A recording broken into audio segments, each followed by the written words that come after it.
Hey there folks, welcome to another episode of EDC Tactical Gear Review. As always, I'm your host, Mark P. Today we're going to be doing another gear review. We're going to be looking at this BLACKHAWK S.T.R.I.K.E large utility pouch. This is just a pretty basic gear review.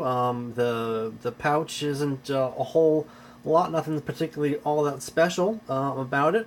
I picked this pouch up because I have a Condor drop-like platform that had a smaller utility pouch on it that I used to hold things that I wanted to have quick and easy access to.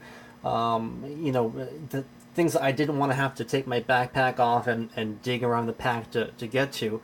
Um, so the problem was that the utility pouch that I had before was just too small for the things that I wanted, all the things I should say that I wanted to put in there.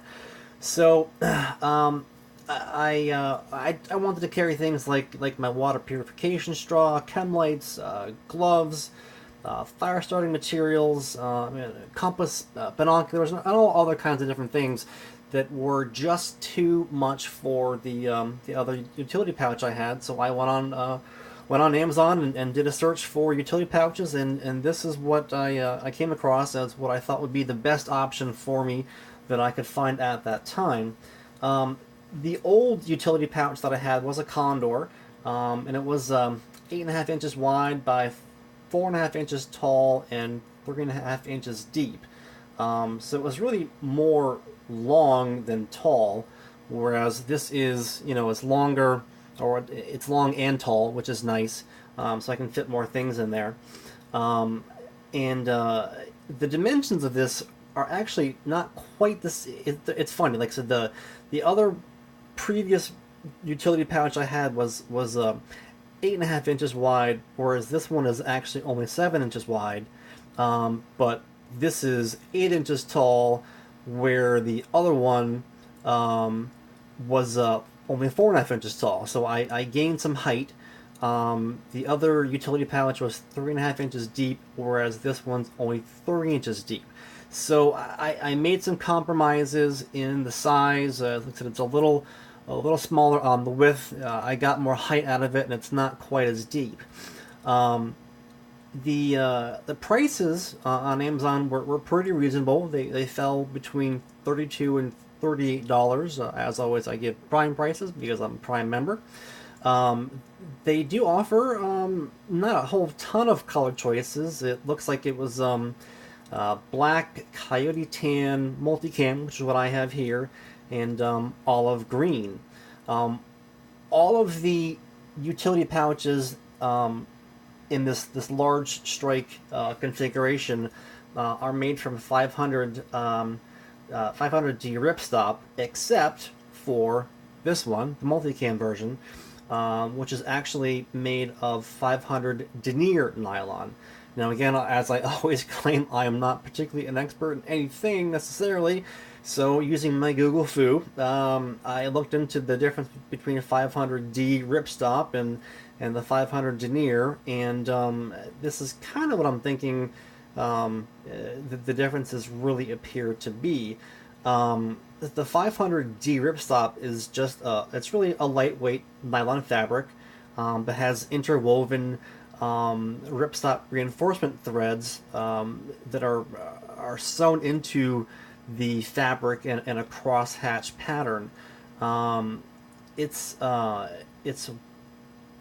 the idea is that it's meant to prevent rips from. I mean, if rips form, they're supposed to. The interwoven material is designed to stop the rip from getting any larger and spreading. So the material, the 500 D is a pretty tough material.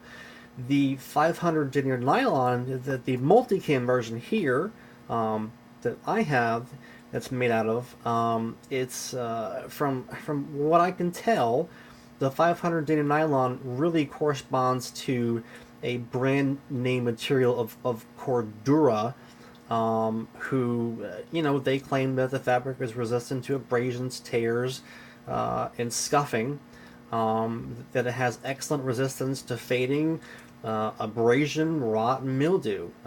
They claim it's to be quick drying and highly water repellent. Um, you know, my when I go hiking, I do brush into things, trees, and I lie on my stomach when I go to drink out of streams and things like that. Uh, as far as I can tell, the claims of the durability have held up. I haven't had any problems with ripping or anything else. It's gotten snagged on briars and branches and tree limbs and things like that, and as far as I can tell, it's no worse for the wear. Um, Something I did note that I thought was important to bring up in the video here, the term denier and the number uh, refers to the weight of the fabric, not strength. So, the number 500 simply means that it's a particular weight of fabric, and a higher number or a lower number wouldn't necessarily indicate improved or decreased strength. After reading about the 500D ripstop versus the 500 denier, I'm honestly not sure which one is better, even after reading about it for a good 30 to 45 minutes. But from all accounts and from what I can tell, I don't think that either one of them is necessarily a bad fabric to make a utility pouch from.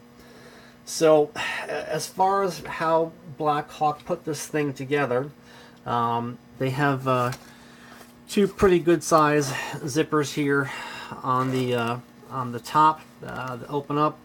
You got these little pull tabs. I really can't get I can get my finger in here, but it's actually kind of tight. So if you're wearing gloves, it might be a little difficult to actually grab this pull tab here. But you do have this big plastic piece that you can kind of grab onto.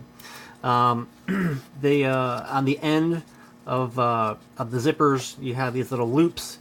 Sorry, I have the camera there. You have these little loops that are meant for attaching like a shoulder strap to. They have a full mesh bottom that is meant for getting if you happen to get it wet. So it's meant for getting water out of the bag, and it has webbing on the front. We've got 1, 2, 3, 4 horizontal rows of webbing with three different sections of that you can attach and something else to if you particularly wanted to. And then on the back, we have the BLACKHAWK name. We've got more of the same webbing on the back, and then we actually have our MOLLE straps here. The this is kind of a weird construction.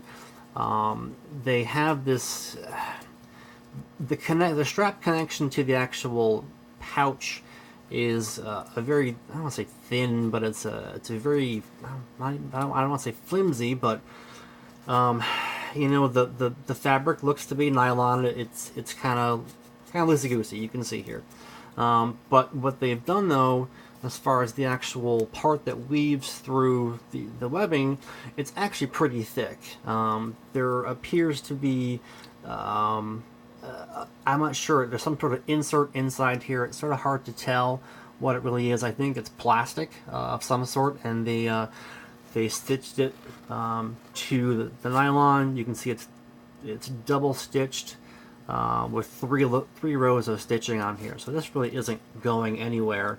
And then you've got your button here on the bottom to snap it all together. And this did not come with it. These carabiners are actually mine that I actually put on there for my uses.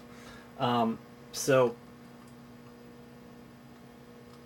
I think most people are going to do what I did and attach this to either a bag or a drop leg platform, and they're probably not going to be using any kind of shoulder strap with it or for it. So this is the Condor drop leg platform that I have, that I attach it to, and as you can see, it actually fits quite nicely on here. It pretty much takes up all of the real estate on the drop leg platform, so I really can't complain about the actual size of the utility pouch versus the platform that I'm actually putting it on. So that's really it. Like I said, there really isn't a whole heck of a lot to show about this. So as far as what I put in here, the reason why I needed a bigger bag is I've got a one of these thermal blankets. I've got a pretty good sized length of paracord. I've got a couple of chem lights. I have the char cloth that I made in an early video. This is the actual Altoids tin, and I actually wrapped it up with cloth tape so it wouldn't pop open. I've got my Survivor filter water filtration drinking straw, which again I did a video on. That goes in the bag as well. I've got a small pair of binoculars. I have a small compass. I have a headlamp that I keep for just in case, and I've actually used cloth tape on the light switch so that it doesn't turn on while I'm walking and kill the battery. I have a friendly Swede fire steel to make fire with the char cloth. I have this wet fire, which is a great way to start a fire going if you've got wet wood or whatever. The stuff will burn pretty well for a good length of time, and it'll get a fire going if you give it enough time. And last but not least, I've got a pair of gloves. These are Mechanics multicam gloves that I just picked up a couple weeks ago that I've been wearing. So this is the reason why I had to pick up the this new Condor, or I'm sorry, this new BLACKHAWK S.T.R.I.K.E large utility pouch, because this was just too much stuff to fit into my old bag. It just wasn't enough. And like I said, these are all things that I feel that I need to have ready access to. Maybe not necessarily this, but I think it's good to have just in case. So like I said, these are all things that that I felt I should have access to pretty quickly. So to wrap it up real quick, I said it's going to be a quick video on this one. I think the pros of this, I think it's a good size. It fits pretty good amount of stuff in there. It's made from really high strength and highly durable materials. The zippers and the zipper tabs are pretty easy to access. The MOLLE attachment straps, they are thick and beefy, and the stitching is really well done. I like the additional MOLLE webbing on the front. That's definitely a bonus. Just as a side note, the multicam version is the most expensive version of this. Multicam is a patented pattern, so you pay a little extra royalty for that. What I don't like about this is I don't like the full mesh bottom. I think they could have put a couple of eye grommets in there and it would have drained just fine. I don't like the idea of that. To be honest, the material that makes up the webbing here on the front, it looks just as floppy flimsy as the stuff on the back that I was showing you before. I don't know that I would attach anything here with any real confidence that it wouldn't flop around too much. On the back here, they only put 2 straps. I would have liked more. I think 4 would have been better, personally. And they put these cloth loops here, and I think that's kind of a cop-out. I don't think it would cost that much money to put a metal or even a plastic D-ring for any kind of shoulder strap attachment. So as far as the score goes, I'm going to give this an 8.5 out of 10. Took away points for the cloth shoulder strap attachment, for the full mesh bottom, for the floppy webbing on the front, the floppy attachment here on the back, and the zipper not quite being really the ability to grab it with gloves can be difficult. So that's it for this review of the BLACKHAWK S.T.R.I.K.E large utility pouch. Definitely worthwhile to look into and to pick up, as long as you can deal with those things that I brought up. So that's it for this episode of Easy Tactical Gear Review. Hope you enjoyed it. We'll talk to you guys real soon. Have a good one. Bye-bye.